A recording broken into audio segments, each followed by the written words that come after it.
अलर्कोपाख्यान का आरंभ नाग कुमारों के द्वारा ऋतध्वज के पूर्व वृत्तांत का वर्णन। सुमति कहते हैं, पिताजी, प्राचीन काल की बात है। शत्रुजित नाम के एक महापराक्रमी राजा राज्य करते थे, जिनके यज्ञों में पर्याप्त सोमरस पान करने के कारण देवराज इंद्र बहुत संतुष्ट रहते थे। उनका पुत्र भी बुद्धि, पराक्रम और लावण्य में क्रमशः बृहस्पति, इंद्र और अश्विनी कुमारों की समानता करता था। वह राजकुमार प्रतिदिन अपने समान अवस्था, बुद्धि, बल, पराक्रम और चेष्टाओं वाले अन्य राजकुमारों से घिरा रहता था। कभी तो उनमें शास्त्रों का विवेचन और उनके सिद्धांतों का निर्णय होता था, कभी काव्य चर्चा, संगीत श्रवण और नाटक देखने आदि में समय व्यतीत होता था।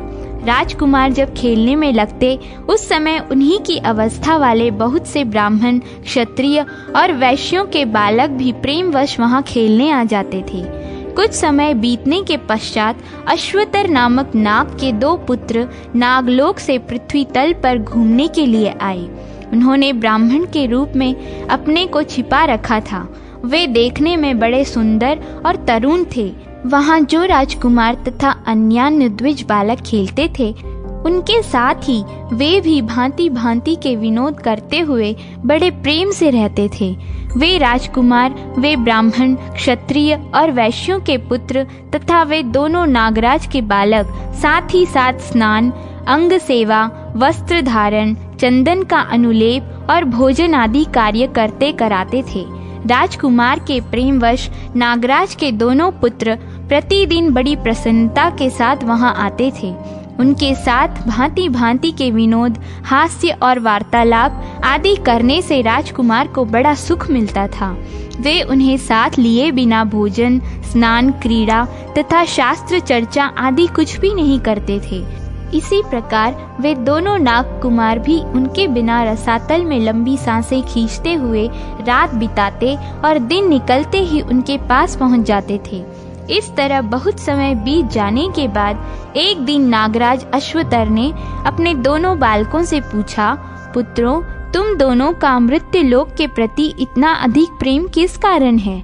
बहुत दिनों से दिन के समय तुम लोग पाताल में नहीं दिखाई देते, केवल रात में ही मैं तुम्हें देख पाता हूँ। पुत्रों ने कहा, पिताजी, मृत्युलोक में राजा शत्रुजीत के एक पुत्र हैं, जिनका नाम ऋतध्वज है। वे बड़े ही रूपवान, सरल, शूरवीर, मानी तथा प्रिय वचन बोलने वाले हैं। बिना पूछे ही वार्तालाप आरंभ करने वाले, वक्ता, विद्वान, मित्र भाव रखने वाले और समस्त गुणों के भंडार हैं। वे राजकुमार माननीय पुरुषों को सदा आदर देते हैं, बुद्धिमान एवं लज्जाशील हैं। विनय ही उनका आभूषण है। उनके अर्पण किए हुए उत्तम उत्तम उपचार, प्रेम और भांति भांति के भोगों ने हमारा मन हर लिया है। उनके बिना नागलोक या भूलोक में कहीं भी हमें सुख नहीं मिलता। पिताजी, उनके वियोग से पाताल लोक की यह शीतल रजनी भी हमारे लिए संताप का कारण बनती है, और उनका साथ होने से दिन के सूर्य भी हमें आह्लाद प्रदान करते हैं। पिता ने कहा, पुत्रों, अपने पुण्यात्मा पिता का वह बालक धन्य है, जिसके गुणों का वर्णन तुम जैसे गुणवान लोग परोक्ष में भी कर रहे हो। संसार में कुछ लोग ऐसे हैं जो शास्त्रों के ज्ञाता तो हैं, किंतु उनमें शील का अभाव है। कुछ लोग शीलवान तो हैं, किंतु शास्त्र ज्ञान से रहित हैं। जिस पुरुष में शास्त्रों का ज्ञान और उत्तम शील दोनों गुण समान रूप से हों, मैं उसी को विशेष धन्यवाद का पात्र समझता हूँ। जिसके मित्रोचित गुणों का मित्र लोग और पराक्रम का शत्रु लोग भी सत्पुरुषों के बीच में वर्णन करते हों, उसी पुत्र से पिता वास्तव में पुत्रवान होता है। ऋतध्वज तुम लोगों के उपकारी मित्र हैं। क्या तुम लोगों ने भी उनके चित्त को प्रसन्न करने के लिए कभी उनका कोई मनोरथ सिद्ध किया है? जिसके यहाँ से याचक कभी विमुख नहीं जाते और मित्र का कार्य कभी सिद्ध हुए बिना नहीं रहता, वही पुरुष धन्य है। उसी का जीवन और जन्म धन्य है। मेरे घर में जो सुवर्ण आदि रत्न, वाहन, आसन तथा और कोई वस्तु उनके लिए रुचिकर हो, वह सब तुम लोग निशंक होकर उन्हें दे सकते हो। जो सुहृदयों का उपकार करते हैं, शत्रुओं को हानि पहुंचाते तथा मेघ के समान सर्वत्र दान की वर्षा करते हैं, विद्वान लोग उनकी सदा ही उन्नति चाहते हैं। पुत्र बोले, पिताजी वे तो कृतकृत्य हैं, उनका कोई क्या उपकार कर सकता है। उनके घर पर आए हुए सभी याचक सदा ही पूजित होते हैं, उनकी सभी कामनाएं पूर्ण की जाती हैं। उनके घर में जो रत्न हैं वे हमारे पाताल में कहाँ हैं। वैसे वाहन, आसन, यान, भूषण और वस्त्र यहाँ कहाँ उपलब्ध हो सकते हैं। उनमें जो विज्ञान है वह और किसी में नहीं है। पिताजी वे बड़े बड़े विद्वानों के भी सब प्रकार के संदेहों का भली भांति निवारण करते हैं। हाँ, एक कार्य उनका अवश्य है, किंतु वह ब्रह्मा, विष्णु तथा शिव आदि सर्व समर्थ परमेश्वरों के सिवा हम लोगों के लिए सर्वथा असाध्य है। पिता ने कहा, पुत्रों, असाध्य हो या साध्य, किंतु मैं उस उत्तम कार्य को अवश्य सुनना चाहता हूँ। विद्वान पुरुषों के लिए कौन सा कार्य साध्य है? जो अपने मन, बुद्धि तथा इंद्रियों को संयम में रखकर उद्यम में लगे रहते हैं, उन मनुष्यों के लिए इस पाताल में या स्वर्ग में कोई भी ऐसी वस्तु नहीं है जो अज्ञात, अगम्य तथा अप्राय हो। चींटी धीरे धीरे चलती है, तथापि यदि वह चलती रहे तो सहस्त्रों योजन दूर चली जा सकती है। इसके विपरीत गरुड़ तेज चलने वाले होने पर भी यदि आगे पैर न बढ़ावें तो एक पग भी नहीं जा सकते। उद्योगी मनुष्यों के लिए कुछ गम्य और अगम्य नहीं होता, उनके लिए सब एक सा है। कहाँ यह भूमंडल और कहाँ ध्रुव का स्थान, जिसे पृथ्वी पर होते हुए भी राजा उत्तानपाद के पुत्र ध्रुव ने प्राप्त कर लिया।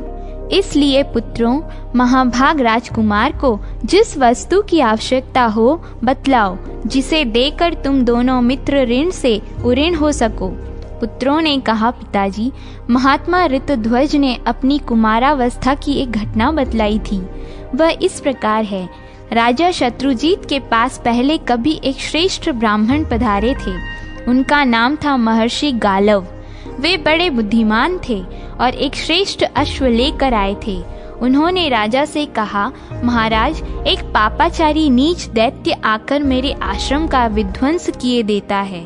वह सिंह, हाथी तथा अन्य वन जंतुओं का और छोटे छोटे शरीर वाले दूसरे जीवों का भी शरीर धारण करके अकारण आता है और समाधि एवं मौन व्रत के पालन में लगे हुए मेरे सामने आकर ऐसे ऐसे उपद्रव करता है जिनसे मेरा चित्त चंचल हो जाता है।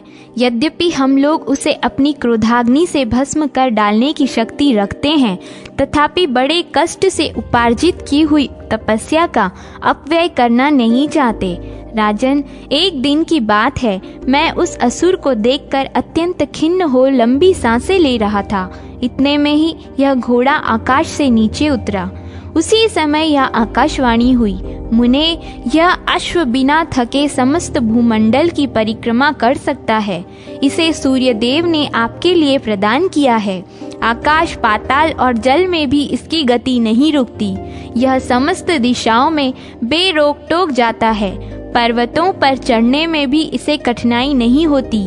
समस्त भूमंडल में यह बिना थकावट के विचरण करेगा, इसलिए संसार में इसका कुवलय नाम प्रसिद्ध होगा।